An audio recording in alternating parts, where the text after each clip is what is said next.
Hey friends, it's Melvin. Thanks for tuning into this episode. Here's just a few quick things I wanted to notify you guys about before we get started. First up, very soon, new episodes will be releasing Wednesday mornings rather than Tuesday. So don't panic if you don't see a new episode on Tuesday. Just wait a little longer and you'll see it in your feed. Second, we've introduced a mailbag. Check those show notes and toward the bottom you'll see a mailbag link. You'll then be able to text us any questions you might have about movies, the movie industry, or any movie/Christian related questions you might have. Then we'll respond in a future episode, so send us your questions now. Up next, Patreon polls, which are available to Patreon supporters at the $3 tier or higher, have been updated. Supporters can now suggest films or shows to be reviewed at the end of each month. The two most liked submissions will become the options for the Patreon poll, so if you want to hear us talk about your favorite movie or show, join our Patreon and start campaigning. And lastly, whether you're a new or longtime listener, please consider writing a review or rating the Cinematic Doctrine podcast on iTunes and Spotify. Apart from financially supporting on Patreon, these are the two most helpful ways to support the show. And that's it. Enjoy the episode. You're listening to Cinematic Doctrine.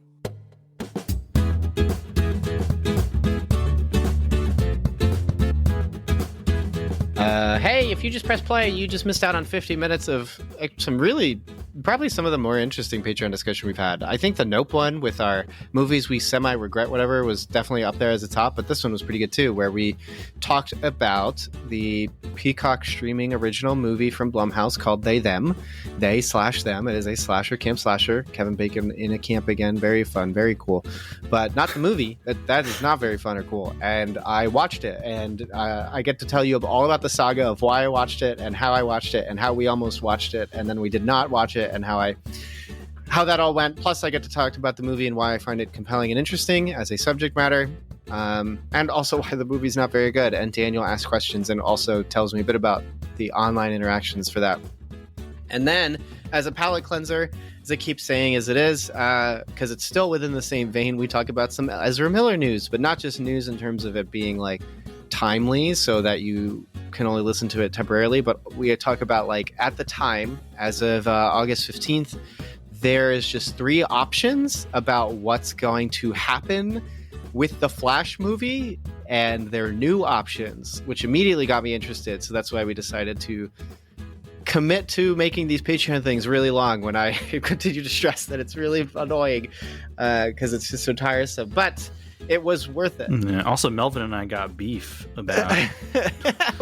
Oh yeah, we also talk about how how I text Dan and he laughs. The classic God, man plans, God laughs thing. So it's good. I won't spoil what those 3 options are. Maybe you already know them, but I did not know them, so I really was itching to hear them. Support on Patreon for $3 a month. You get access to uncut episodes of the podcast, which include those 50 or so minutes of Patreon exclusive stuff. $3 or more. So if you really feel compelled to support us for a bit more, if you like our show, if you want to help us pay the online service bills that you have to pay for hosting a podcast, having a website, purchasing equipment, getting insurance for equipment, stuff like that. Not insurance, but being able to buy new equipment when it breaks. That is super appreciated, and it's just really nice of you if you do that. You get access to all that extra stuff from previous episodes too, plus you get to choose a movie we review at the end of each month. It's usually a curated selection so that we can be careful about what we talk about on the show, but also for your own safety because you might end up watching those. And we just want to be careful, not because we don't think you're an adult and you know what you can and can't watch, but because that's just important to us, important to me, because that's what we do. So you can always check that out. We're doing The Bear this month because of Patreon supporters, which is pretty cool. The Hulu streaming show about a restaurant and restaurant work. I've heard great things about it for months, so I'm really excited to dive into that. And if we reach certain tiers, we'll also talk about the God's Not Dead series. And that's through progression. As we make more money, we will do the next one in the franchise because they keep making them. It is like the Christian equivalent of a slasher franchise where it's just another sequel and another sequel where there'll probably be one called like God's Dead, no, he's not, or something like that in the future. But support on that. And we might do the Inhuman series too if we reach a particular tier. That was a joke that is now turned into a reality. But we are here to talk about Not Okay, which when I texted Dan to pitch this one to him, I said, it's like Evan Hansen, but good. maybe he disagrees with me. I have come up with the title of this episode weeks ago as The Better Evan Hansen. So I'm sticking to that because that's how I feel about the movie. It is on Hulu. So Hulu is getting a lot of shout outs this month, which is pretty exciting because we did Prey. Even last month, I recommended The Princess, which is on Hulu. Now we're doing Not Okay. And but Dan, do you want to go ahead and I guess tell everybody what Not Okay is about before we get going? Sure. Not Okay is a 2022 American satirical black comedy drama. It is written and directed by Quinn Shepard. It stars Zoey Deutch. I think I'm saying that right.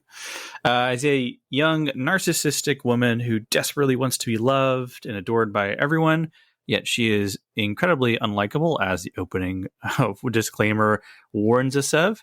And in an attempt to get some social media clout and get the attention of a character played by Dylan O'Brien, who I find to be just a generally very funny, likable actor, she fakes a trip to Paris and posts Photoshop photos on Instagram. However, as fate would have it, at the exact time where she's supposed to fake being in Paris, a terrorist attack takes place, and she ends up caught up in the drama of being a survivor of a tragic event. And along the way, as the lie continues to grow, she ends up part of a support group. She's been involved in activism.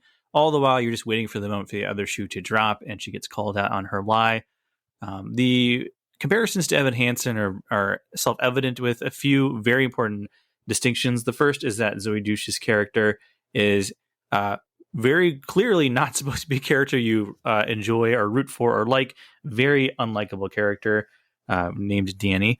And the movie consistently points out all the ways in which she goes wrong, but also in a weird way, because it's a better written film with a much more charming lead. You actually do like her character more than I liked Evan Hansen by the end of the film. The movie also has some actual points to make about why someone would want to fake being part of a tragedy, why someone would want that sort of attention, and the emptiness and loneliness that would drive somebody to do that. So in its own way, both a more sympathetic portrayal of that sort of character, while also very clearly showing the real world and life harm these sorts of things can do. It is a rather tight 90 to 100-minute film. It makes what I think are a few sharp observations about the topic at hand, though most of them are ones you've probably already made. However, in this particular package, they're quite good. There are some good music drops and stuff, but the whole thing is really held together by Zoe's performance. She rides this incredible line between being both very, very annoying and nasty, but oddly kind of charming in this sort of like completely oblivious to how awful they are kind of way. Frustratingly sympathetic. Yes, and it is quite the tightrope act to pull off, but she does it. Newcomer Mia Isaac, who doesn't have any credits that I can really see, is really, really good. She has one other from this year called Don't Make Me Go, which Aaron White says is great until the last 10 minutes, but she is still a standout. Oh, okay. Well, this is her year, as this is a great starting performance. And I said Dylan O'Brien, extremely funny person. He's great as just the most scummy, awful social media influencer you can think of. Unrecognizable. I did not know that was his character. I knew he was in this movie. And then I'm like, oh my gosh, wait, that's him. That's those frosted tips. Oh my gosh. It's terrible. Yeah, I thought the movie was not quite as funny as it could be, not quite as sharp as it could be, and not quite as even dark as it potentially could be, but it's decent in all those areas where the overall film itself is a nice palate cleanser from Evan Hansen. And I will say that most of our positive thoughts on this are probably going to be because we're comparing it to that. In contrast to Dear Evan Hansen, it is quite a refreshing, honest look at somebody who grabs the spotlight that they don't deserve via taking someone's stolen valor as far as tragedy goes. And I think one of the key differences here is that Danny's Achilles heel, because if she just laid low and just pretended she was in the tragedy and then didn't see herself as the main character of this tragedy, she probably would have gotten away with it. But her character flaws just cannot let her get away with her own lie, in a sense. And I think that's really nice. I enjoyed the movie overall. I watched it in 3 separate sittings on via Hulu, as I was finding time to watch it in between those things. But even so, that says something, as it kept drawing me back. And when I wasn't watching it, I kept thinking, you know what, I can't wait to finish that. So it's a nice watch. Like we said, it's on Hulu. It's one of their Searchlight pictures following the acquisition by Disney. It's worth a watch if you're interested in topics such as mental health. People pretend to be parts of tragedies, like that documentary, The Woman Who Wasn't There, or if you just want a really great central star performance from this actor who I've literally have never seen her in anything else. According to Wikipedia, she was also in The Disaster Artist in some minor role, but I've literally never seen her in anything. Did you not see Zombieland Double Tap? I did not see Zombieland 2 Double Tap. I liked it a little more than the first, and she's in it. So I think that's is that the main? I like the movie came out and no one talked about it, so I don't know if that's kind of an unusual opinion. Yeah, it was the first year of the podcast, and I was going to talk about it, and at some point I just missed the movie. But it's good. I am more interested now because she's really, really, really good in this. Think of an evil version of Alicia Silverstone's character from Clueless, and that's kind of what this is. But Melvin, you were very enthusiastic about this, and you really want to do it for the show. So I'm assuming you have very positive things to say about it. So what did you think about I was glad to be quick to see it because I almost wouldn't want to know how many degrees of lies this is. Like I said it unrepentantly with Dear Evan Hansen that I quite enjoyed some of it, even though I was essentially watching a movie that was not there, where I like these House of Cards style movies, and the fact that the lie just keeps going and keeps going and keeps going, and gets more worse and more horrible. Like I enjoy that. I think that's compelling. I find it interesting as a character study. Now, Dear Evan Hansen's a mess because you're character studying something that does not exist, and like Evan Hansen is not even real in reality, which I do not like, by the way. I just want to make that clear. I come across as the one who's the apologist on that 3-episode saga of the podcast, but that is not the case. I did not enjoy it. I was emotional at times because it was relevant to things that I had experienced, but that's different. But this is a much more enjoyable and engaging and satisfying House of Cards style movie that is also just constantly fun, not confusing or making me question why a 60-year-old person is playing a high schooler. Not only is Zoey Deutch's character an adult, but she actually is like an adult in real life. So it like actually works. And even though there is probably an equal amount of makeup on her face as Ben Platt is, she still looks the accurate age. I mean, she's only a year older than I am, so it's like it just fits better. Which, by the way, the deep lore is she's actually in Ben Platt's Live from Radio City Music Hall. I don't know how or what, I don't know to what degree, but she is in that. So I thought that was kind of a little silly considering the connection to Dear Evan Hansen. But yes, I did have a good time with this movie. I thought it was very funny.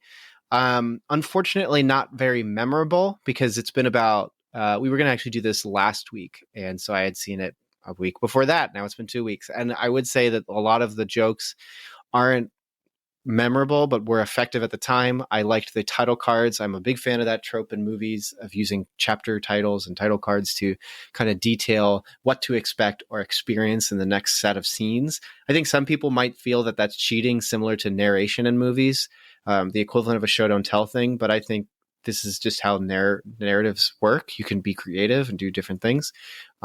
Here is a really weird comparison that is not as obvious as Dear Evan Hansen.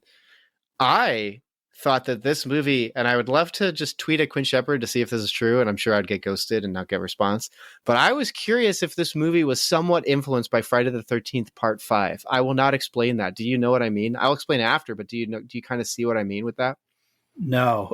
Please explain. In Part 5, Part 4, Jason dies. Oh, is it just because Jason's not real in that one? It's all... And Part 5, he keeps seeing Jason. Yeah. And it's like triggers and like it's relevant to a particular stress or scene in the film. I just took that as like a telltale heart kind of thing here where it's like her guilt is slowly catching up. Correct. I don't think it as a real killer. I knew it was that kind of image. I thought that would, because her initial lie, not to get into just off of the beaten path, but like her initial lie involves her seeing the suspected guy in like a coat at the the where the bombing was, and I thought that'd be part of what unravels the lie, where it would turn out that guy wasn't the bomber or wasn't there or something, and that's why. And then that's part of why she keeps seeing him, is that eventually it turns out that like either A, that wasn't what happened, or B, that the guy in the coat would actually catch up with her and be like, "You told everyone." No, they just pull Teen Titans, where Robin pulls off Slade's mask and it's Robin. So, yes, that's cinematic hallmark. We all are familiar with it. We are familiar with that one, and not the Darth Vader one from Episode 5. I enjoyed that. I thought that was a particularly fun trope to kind of do. I thought it was silly, not in a bad way silly, but in a this is a movie, it's not real kind of way. So it was in theme with the chapters idea, where it's like, in this world, chapter cards exist for every person on the planet. They just are a thing that pop on the screen and go away. And so I enjoyed that kind of sense of creativity. It's a good movie. And like you said, it sets its tone clear from the beginning. Like, this is not a nice person, and they are someone that are going to be difficult to enjoy or be around. And even the opening scene being everyone berating her, I think is like perfect in the fact that it's like, people are right, but also the degree that they're doing it is wrong.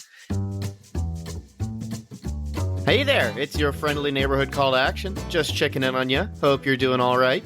I'm just stopping by to say, if you enjoy the show, you can always subscribe and write a review for Cinematic Doctrine. There's iTunes, Podchaser, basically anywhere you listen. You can give us a shout out with a thumbs up, 5 stars, gripping positivity. Or if you hate the show, you can say that too. Wait, what? What are you saying? Why are you saying that? Well, I'm not going to tell them what to do, Ted. They're free to do what they want. Our analytics say we got a lot of listeners in the US, and they love their freedoms. And you're also free to check out our Twitter. Very active there. We host polls, memes. There's also the Cinematic Doctrine Facebook group called Cinematic Doctrine Facebook Group. If you want to join, just answer the questions, read the rules, and tell them the podcast sent you. Also, you should check out our website. Some really cool stuff there. Editorials, written reviews for movies we haven't had time to cover. Always check out cinematicdoctrine.com when you get the chance. Oh, Ted also told me I shouldn't forget to mention the Patreon. Something about you can support us or something? Wait, Ted, I thought this was like a hobby thing. You want me to expand Cinematic Doctrine. You know this already. Right. Yeah, I forgot. I'm the one who put all this together. Yeah, Cinematic Doctrine has a Patreon. For as little as $3 a month, you can gain access to early uncut episodes of the podcast. Oh, and did I mention, you get to tell us what to do. That's right, each month you get to vote on a movie we discuss on the show. Anyways, I gotta run, so I'll see you guys later.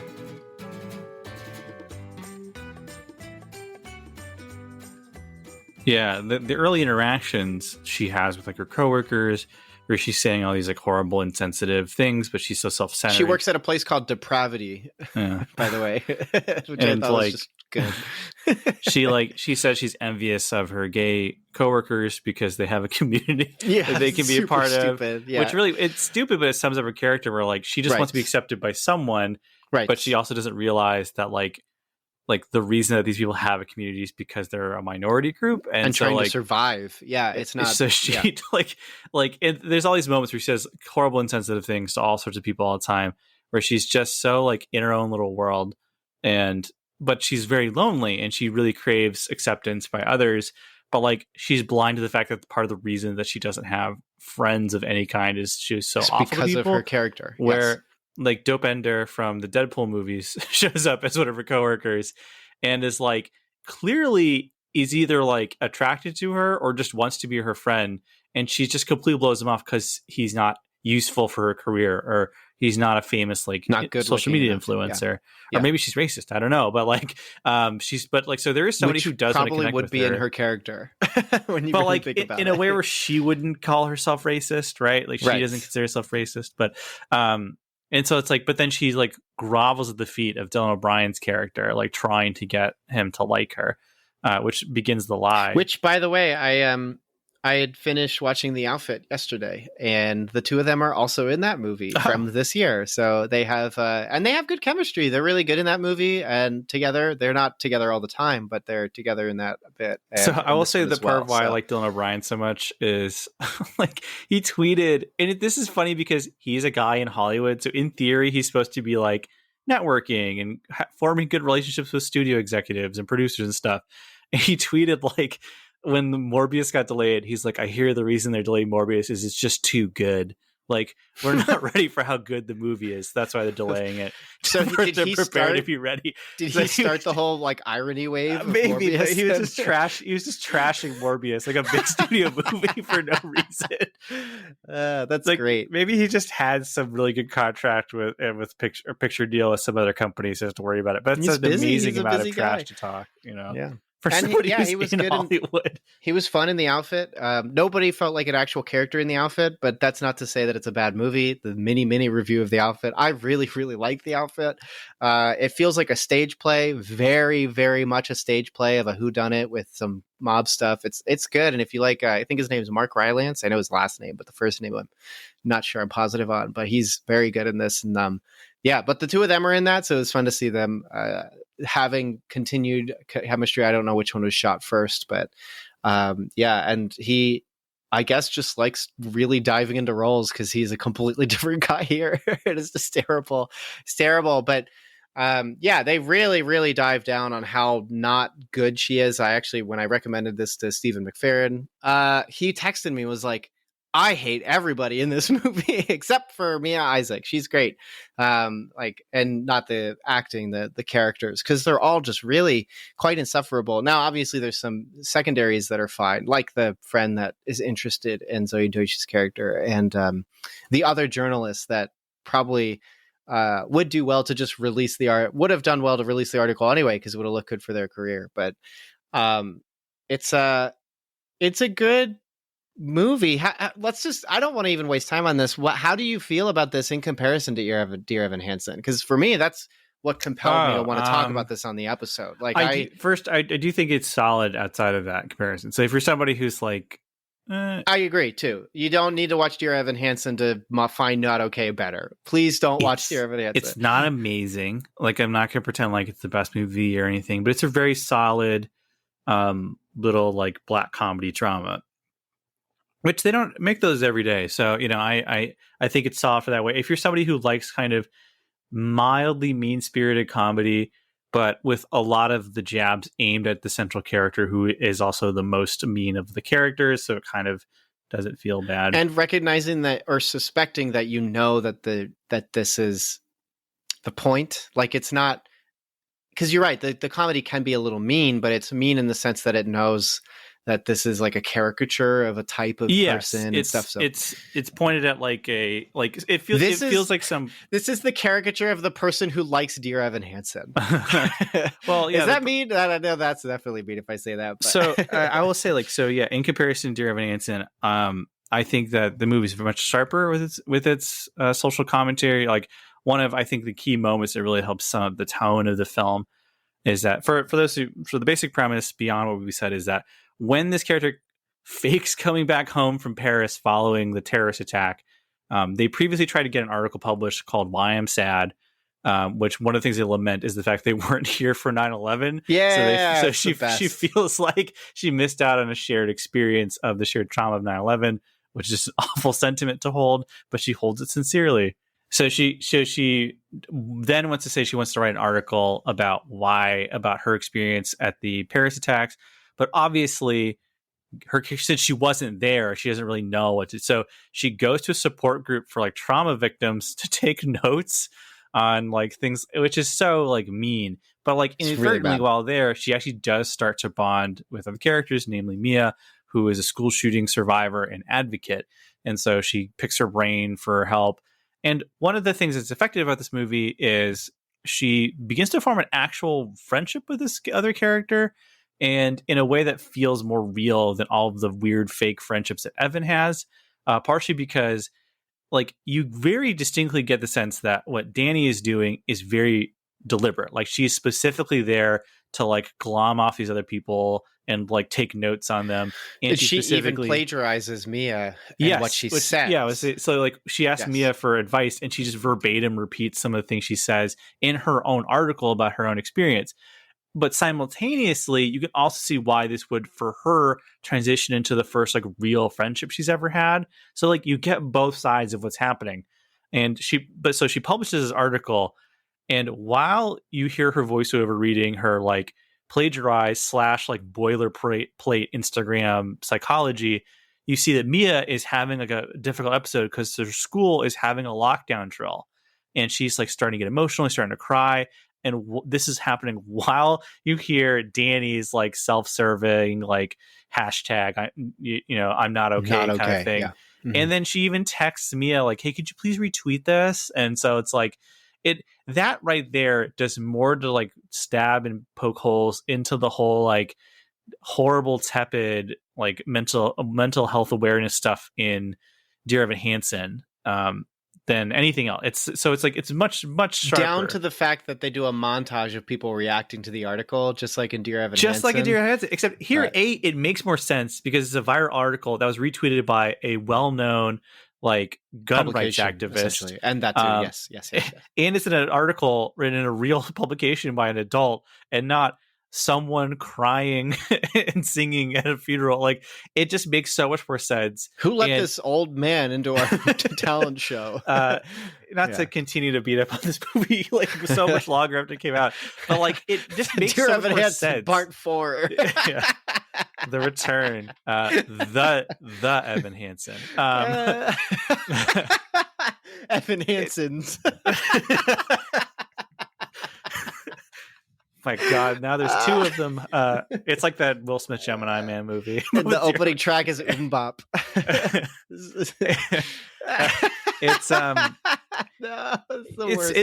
it is just so much stronger what it's trying to say, and like again, so until like just by contrasting her like Instagram influencer level activism with a real activist who has real trauma. As the movie goes on, you learn that her big sister was one of the people that died in the school shooting.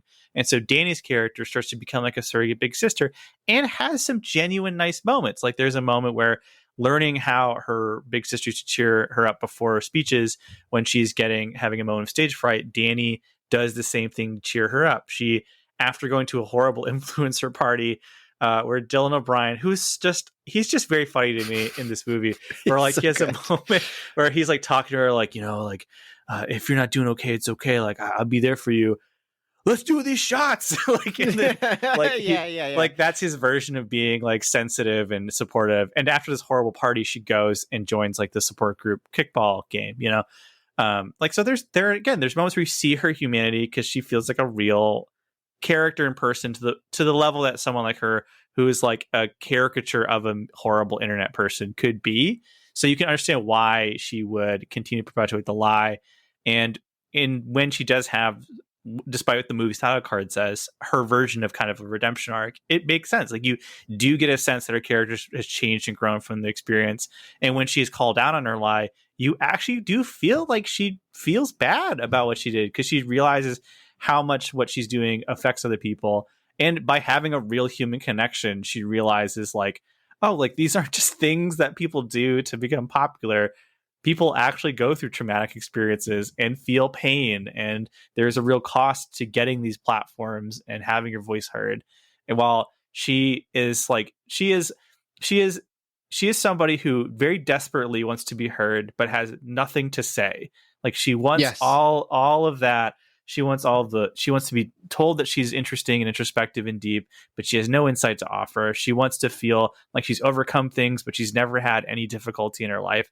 But at the same time, she does have real suffering and pain because she is alone and no one takes her seriously and people don't like her.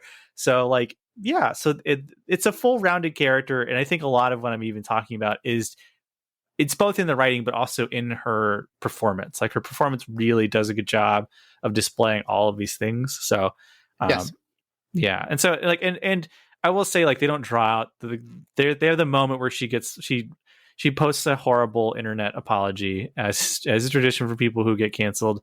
and it just immediately everything goes horribly wrong. And so there is a brief sequence where like she gets called out and Mia yells at her for being a bad friend and all this stuff.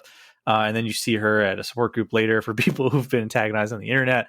And then it goes into what I think is a very, very strong ending scene. But yeah, like if in that regard, I feel like everything about this is just completely every mistake Dear Evan Hansen makes, this movie does the complete opposite of it, which in itself is kind of interesting. Where if you told me this was made as a response to that movie, I would believe you. Like it honestly kind of feels like a direct response to Dear Evan Hansen, down to its final note. You know? Yes. And I think I'm sure some YouTube essayist is just like drooling at the opportunity to do like side by sides and like really assert that, because it does feel very much like a movie that's not even just responding to the movie, but the play, because of course the play is not exactly good or innocent, considering it's even just like homophobic and just like really nasty in that way. And even for this movie to have the lightest of jokes about the movie character, wanting to be gay so that they can suffer and have a community is like just really so she can go to queer bowling. Yeah, so silly. I think for me, I think it's just really important for there to be this balance of like the importance of consequences and like submission to consequences. Like if you do something wrong and then stepping away and having those things unfold and relinquishing control of the situation and recognizing like part of the problem is you had unrighteous control of the situation. You had immoral control of the situation by instituting herself into the Paris conflict down, because when you said, you were saying, giving an example of when things come to head as more solidifying her character. My first thought is when she fakes returning from the flight from Paris and she's hugging her mom and the camera starts taking photos and she just wearing looks, a beret. She's wearing a beret. Yeah. It's so silly. And so I love that, by the way, the fact that like her version of Paris is really stupid. Like it is like, it is the most surface level understanding of what Paris is. It is Michael Scott going to get a New York slice and it's Sparrow. Like it is very, very stupid. And like, part of what makes it funny is like if you realize that, it would be so obvious that she did not go to Paris because it's all so fake. But during the scene, she's hugging her mom, who thinks she almost died, and she just looks directly at the photographer who's taking her camera, like her photo, as if to recognize that like this is the better photo, the better angle, and so she's just perpetually navel gazing. And there is a sense in which like it's I think healthy to sympathize with those that are hurting, because her character is more naturally and more relatably unhappy, like just being lonely in a big city, and that's just sad. Like and I think people could sympathize with that better than strange form of movie sickness that Evan Hansen has, which does not exist. And that alone makes it easier to enjoy her being so terrible, because it's like the concept of building this house of cards to look better is inherently attractive, and is like a part of, trying to like, it's really hard to phrase this without making it sound like I'm a horrible person. But like, I think everybody has these experiences where you want to put up a front about your character that is not accurate to you, who you are, and then thinking of how far you could go and how you could preserve it, but also not perhaps being aware of how horrible it is. Like she continues to double down on being just horrible and making herself important to these people like a parasite. When she's talking to Mia Isaac, and Mia Isaac's like, yeah, I haven't even brought up the fact that my sister died during the same school shooting because I don't know if I could first off get through that without falling down and crying, but also I don't want to exploit that.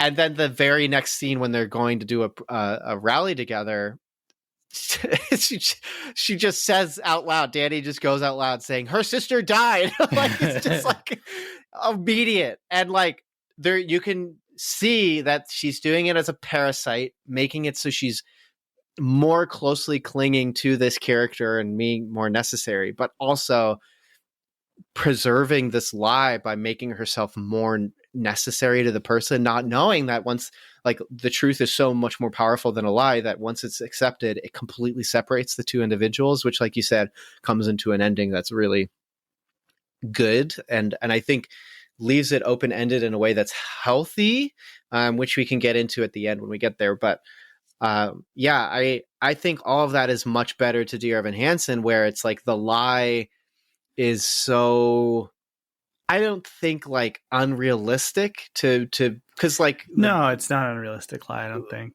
right, but it's just so depicted poorly. And then on top of that, it's a musical with not very good lyrics, where, like, I think, was I listening? This will be the second name drop of the Flophouse, but they were talking about Dear Evan Hansen, how, like, the best song is No Requiem in a way, but then who in their right mind says the word requiem naturally? So, like, why is this the lyric? And, like, that's just, like, the perpetual back and forth of Dear Evan Hansen, where, like, even the sum of its parts don't ever reach its quality that it needs. Whereas Not Okay, it's not trying to become a valuable movie in your life like Dear Evan Hansen was, where it was trying to be like, we all just went through COVID together. Mental health is a serious thing. Check out our movie. It's going to change your life. Not Okay is like, yo, influencers are terrible. Like, let's talk about this thing. I don't know. I think, like, the cost of admission for Not Okay is just easier when it comes to these two movies. And, like, I've talked to people who are not bothered by Dear Evan Hansen, and you even had a Twitter exchange with someone about this, where, like, they actually loved the movie and were quite bothered with how we talked about it. But I think that's also part of the seduction of talking about subject matter like this so poorly, is that it is inherently important to talk about this, but if you talk about it poorly, you're clinging to something that's actually dangerous.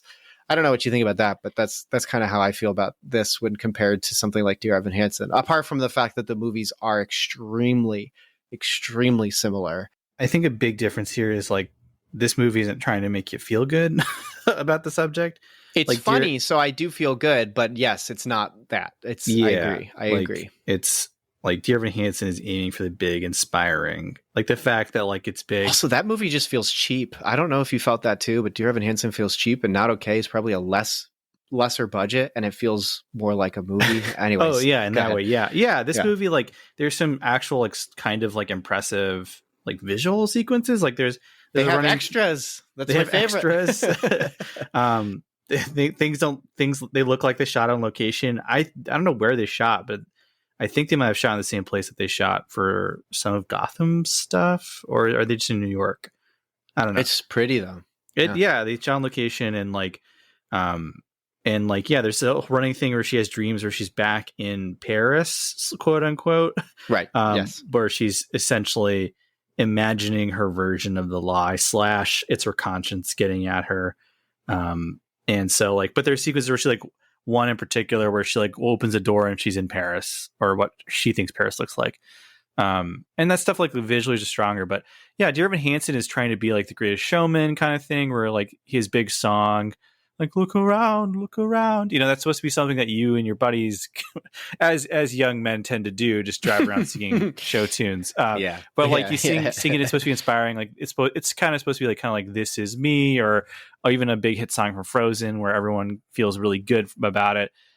Which kind of makes the fact that its messaging is so limp and ineffective and borderline just wrong makes it, like, but it's part of why I graded on me specifically, while this is, like, I mean, it's a nasty subject matter, and so, like, this movie kind of embraces that a little bit more and has more of an edge to it, but in the process I think it has more interesting to say about the subject, which will simultaneously also make it harder for people to, like, either want to, like, I didn't want to sit down and watch a movie about, like, mental health issues like right Dear now Evan Hansen? in my life, like with Dear Evan Hansen, you mean, or with Not Okay? With Not Okay, like, the idea of, because I knew this movie was a little edgier than some other ones like Evan Hansen, and it's like, so, like, I wasn't, like, necessarily in the mood to sit down and watch something like this, and because it has, like, a pretty, like, I think it's in the 70s and Rotten Tomatoes, so it got good reviews, but not, like, overwhelming acclaim, which might make me want to check out something that I wouldn't unless I was really in the mood for it. Mm-hmm. And so I think in that regard, that's might make some people not want to check it out, because it's like, hey, do you want a dark comedy about somebody who pretends to be in a terrorist attack and like tricks people in a trauma support group because she wants to be famous on Instagram. Man, that's what I learned about this movie and immediately went, I have to go home and watch this. So it's Right. Well, like I think for some different. people that is like that pitch to me does sound interesting. Like, I'm like, oh, I'd watch that. But like as somebody who's very like I often will do things based purely on my mood in terms of what I watch, and be like, I don't have like, I have to make the time to watch something. I like, get you. Yeah. You know, I think that is unfortunately what's going to keep it from being as seen as Dear Evan Hansen. But also, like, I'm trying to think of the audience, right? Because it's like the people that watch Dear Evan Hansen because they love it and because they think it says something really important to say. I'm picturing like 40-year-old teachers or like people that lead like a community group or something. Like, you know, like they're looking for something that has the veneer of handling these issues, but also leaves them with a really good feeling at the end. So the character Danny, Danny, yes. like somebody who would watch that and then and then tweet something about it. Go, wow, mental health is so important, you know, and like whatever. I did my part. I bought my movie ticket. I'm helping, you know, I'm doing my part. Versus like, I think this would be much more useful to watch in like a classroom setting, or like for people who are like preparing to maybe go in the field a little bit. I don't know. It's not like clinical or anything, but I do think it's more to say in that area. So, and it understands technology better. I mean, Evan Hansen's like, take a look at your email. See what I just sent you. This is the suicide note. Checking his Instagram on a desktop like a psycho.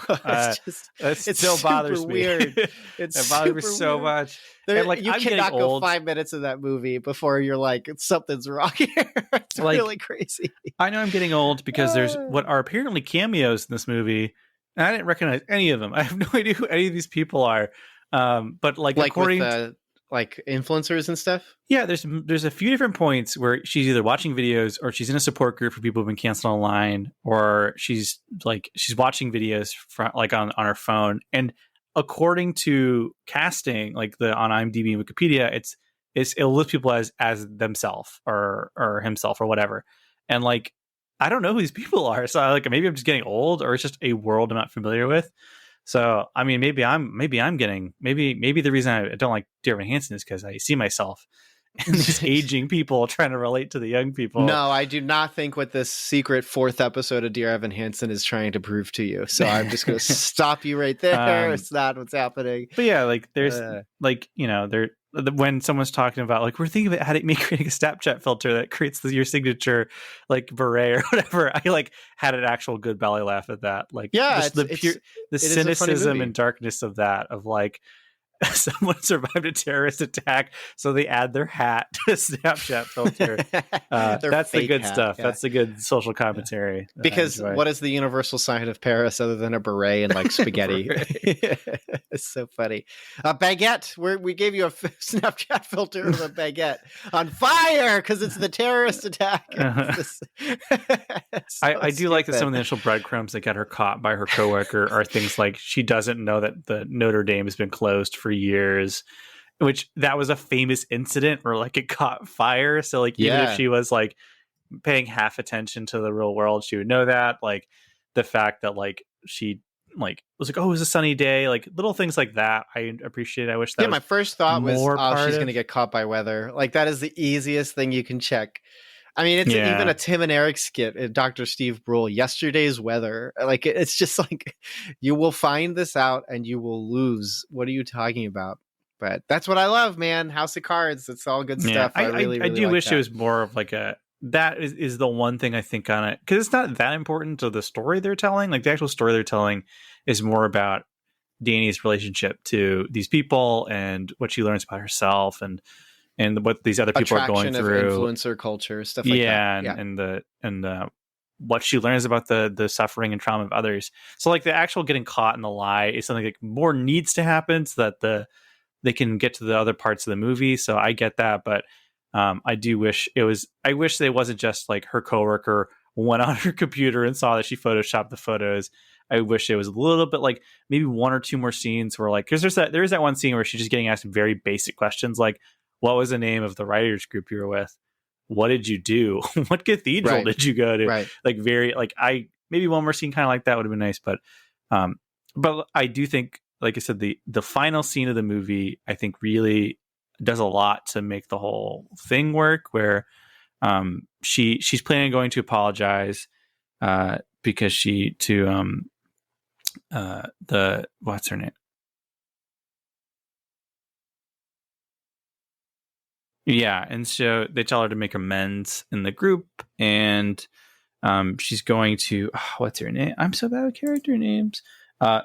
She wants to go to Rowan. Rowan previously mentioned that she's, I guess, really nervous about this one particular event she goes to speak at, and so she has to go to that event. And she has a pre-written apology because she wants to apologize because she does. I do guess that she genuinely does feel bad. But then, to her surprise, Rowan is performing a new poem, which is about her and about how betrayed she is and about how awful and terrible it was that she did what she did. She makes a lot of pointed comments about the way society perceives victims and the role race plays in that, and just really just fully sums up her character, how selfish Danny's character is, how narcissistic she is, how she so thoughtlessly and selfishly did so many hurtful things to her. And it's just like she goes through all these and she calls out the character on her own selfishness, where part of it's just feeling sorry is not the same thing as making amends, and it's Correct. Also is not an excuse for what you did. You should feel sorry, but that doesn't mean that it doesn't erase what you did. And so it's an interesting scene, both because it's the moment where you really do fully see the change in Danny's character, where for the first time she actually, after the poem is read and she claps, you get a sense that she both is proud of Rowan, and she realizes that she finally realizes it's not about her. She gets up and just kind of quietly leaves the theater rather than going and talking to Rowan, partially because Rowan mentions in the poem that one day she wants to apologize to her and all that stuff, but not yet. But she finally just leaves. She just what she should do. Finally pulls herself out of the equation she is so aggressively trying to be a part of. And full character growth. Now, I'm not saying this is the same thing as the Christian concept of forgiveness, but in the context of this movie, where it is you're looking at a particular character and them realizing that they're selfish and self-centered, it's nice to see the character realize that they're selfish and self-centered. Again, to fully to compare it to Dear Evan Hansen, where at the end of the movie, it's what a crazy journey Evan Hansen was on, huh? Ain't that Anyways, something? let's go to Dear Evan Hansen 2 when he's in college, because they're still paying for that because they think he'll kill himself if he doesn't. Yeah, it's really it's weird. The whole thing of should characters get punished? I'm not someone who wants to see a character get tarred and feathered on screen or something, but Evan, nothing happens to him. He loses the fake friends he got. That is his. He still has that one friend who poses with him for pictures at graduation. So apparently they're still tight to an extent. He's still getting college, all that stuff. And here, the character really did, she lost her job, I think is what the implication is. She's chased off the internet. She's a social pariah. And she has to move in with her parents and she moves back else with her parents entirely because the internet's doxed her. She got doxed. Stuff like that. And but she also grows. You really do get a sense that she's grown as a character, and realizes not just that she's something wrong, but she realizes the core problems in herself that have caused her to do these things in the first place. And that is it's a difficult thing to, I think, pull off in some ways, because I think there's a temptation to just really vilify a character, or what Evan Hansen does, go too far in the direction and not just humanize them, but almost make them not heroic, but you know what I mean? They go too far in the way. At the end of the day, we built the orchard that we are not even positive. So ain't that enough? Ain't that enough? But here they do, again, it's the thing that really holds the movie together is this great tightrope act they do with this Danny character, where you both are I'm glad that she was called out on her lie and got caught, but I'm also glad that it seems like she is actually going to go do better and be better. So you both kind of do cheer for her in the end, but in the healthy way that you should go. And good, she has learned and she's now a different person. Great. So Yeah, it's a really solid ending to the movie, and it's everything Dear Evan Hansen wasn't. Which, granted, if you can do one thing Dear Evan Hansen didn't do, you have effectively done everything And that Dear Evan Hansen could not they do. only sing together once in the movie, so Yeah, that's fewer a positive. songs. I like musicals, by the way. Just want to make that clear. Yeah. But there's no song in Dear Evan Hansen Hansen as good as "Complicated" by Avril Lavigne, so it's just completely blown out of the water. Fact, so. Total fact. Yeah, I am. I'm less concerned about like whether or not like this is a healthy depiction of Christian forgiveness, mostly because even Christian forgiveness is a process. And I think that not okay is more about a particular segment in the process of like a character finally realizing the Well, depths it's more and about degree repentance of their and forgiveness. Sure. In a way, right? In that sense, yes. And like even then, there's a sense in which internally you have to reach a particular state to authenticate for God to essentially see that you're authentic in this thing. Like he knows your heart, so you could repent and apologize all you want, but God will know if it's authentic or not. And there's a sense in which like what's being displayed externally can help reveal that. And so like when the ending happens and she finally removes herself from the situation, which is the first time she ever does, instead of constantly diving further into things that have nothing to do with her, there's a sense in which like, okay, finally, they're going in the right direction. And like the movie says, we're not going to get the redemption arc. We're not going to see the rest.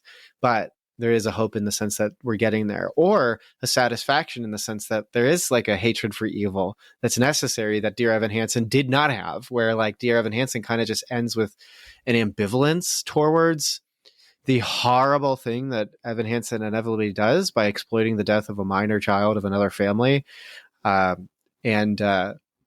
So when Rowan has this speech at the end, there's this satisfaction, and like, even for her, it's like, yeah, okay, maybe someday there will be this sense of amends, but like, there's a way in which this relationship is going to be severely affected by this. Now, Christian redemption is amazing in the sense that like forgiveness and redemption is amazing in the sense that like it can wholly and completely reunite individuals. And there is this, and that's crazy, right? Like to completely set apart, like the mere idea that like a marriage can sometimes be stronger after one has been like unfaithful and then reunited and recovered through that is evidence of kind of how amazing this concept of Christian redemption, whether or not someone's Christian or not, actually takes place.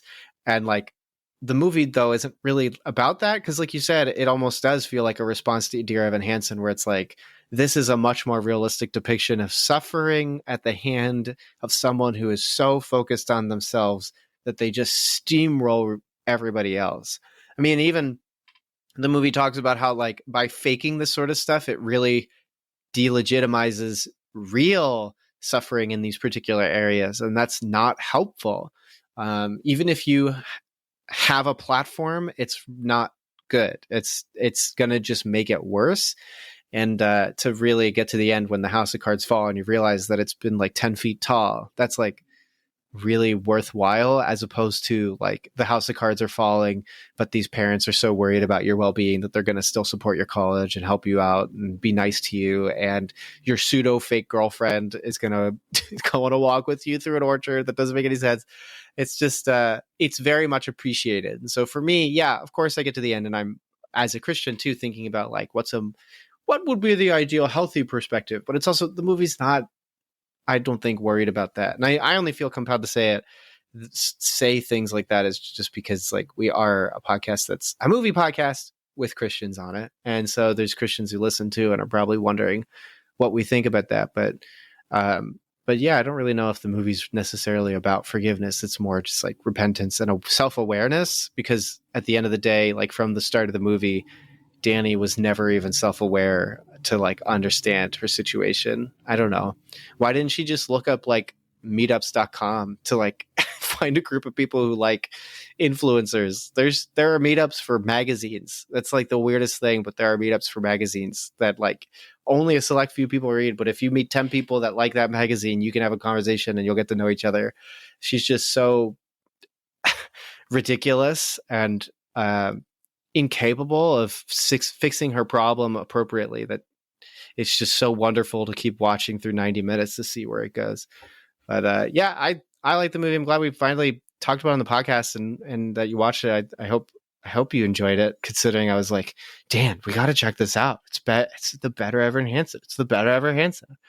What do you think Evan Hansen's response to Not Okay is going to be? You think he's going to come out with a diss track trying to call it out for I think being he's just too gonna cry. he does Naruto Break- runs away, Breaks his other arm. so Deutch shows up and he just Naruto runs. He jumps off a tree. Yeah. Yeah. And I think too, like, I think I will say that people's opinions of the film are going to be very colored by their own perception and feelings towards a lot of things: influencers, internet culture, mental illness. I said white women. That's like, true, just though. how they feel about all kinds of things. So it's like there is a little bit of a Rorschach test thing going on too. So, but I do have a recommendation. If you, first, yeah, I would recommend people watch this if they have Hulu, and they're into dark comedy satire. Isn't for everyone, so if that's not your bag, you might not enjoy this. But if you are okay with a little of comedy, a bit of a bite to it, as well as some clearly some satire and social commentary, I think you could definitely do worse than this. And it has two great central performances. I know I've been saying a ton about Zoey Deutch, so whatever. I know I've been saying a lot about her, but I will say that Mia Isaac is really, really good as Rowan, as the, I guess, default co-lead. Yes, I concur. Good movie. I enjoyed it. I was glad to check it out. I mean, the premise alone is good. And when a movie ends up being good based on its premise, that's really appreciated. So thank you for responding. Heeding the call, Quinn Shepard, for making a movie that turns out fine as opposed to they, them. Patreon supporters, check out that episode. In the early episode, $3 a month. It's on Hulu. Like, you probably already have Hulu, so you might as well just check it out. Hulu, man, they've been popping out good movies. They have good stuff. They have good filtration.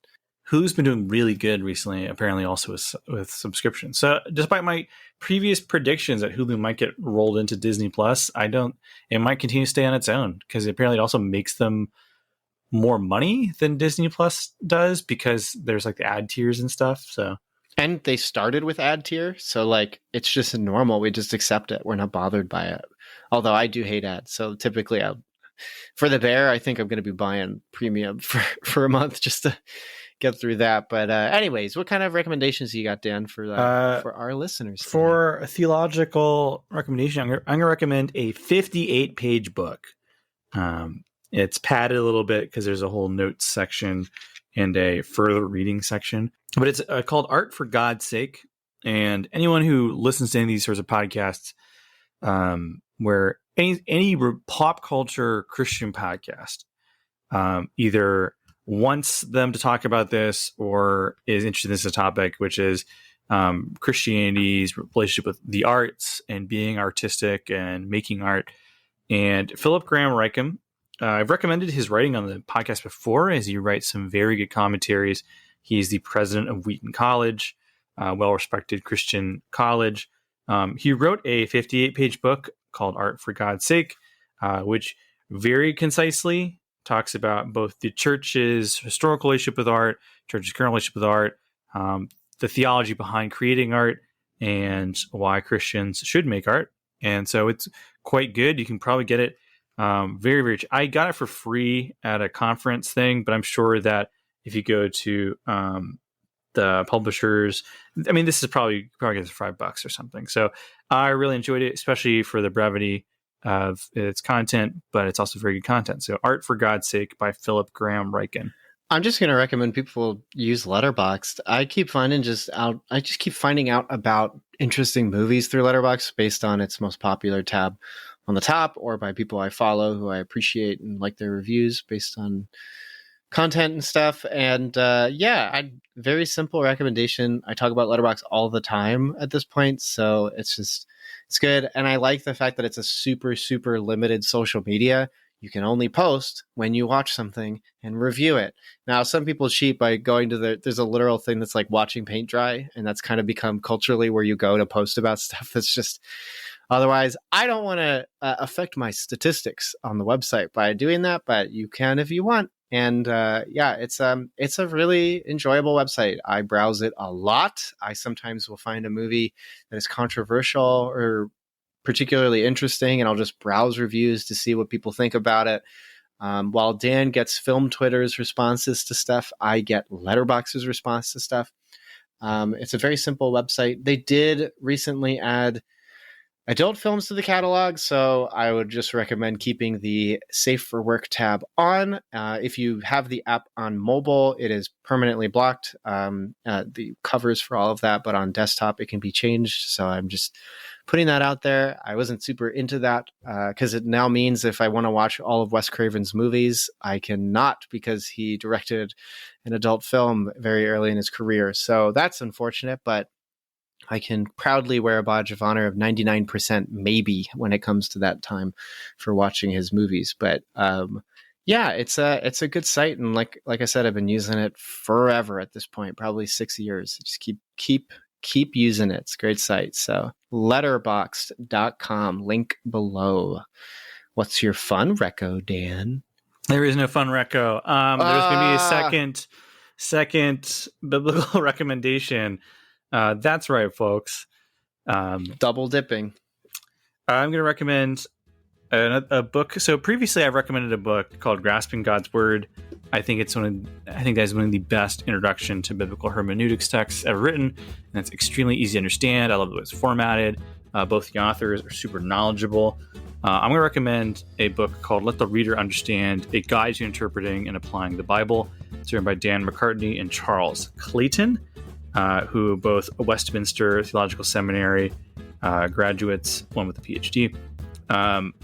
This one is similar, but however, it covers some additional ground where it also covers more in depth the things that we bring to the Bible when we try and interpret it and read and understand it. It talks about the presuppositions that we have, some of the biases that we might have. It's a little bit dry.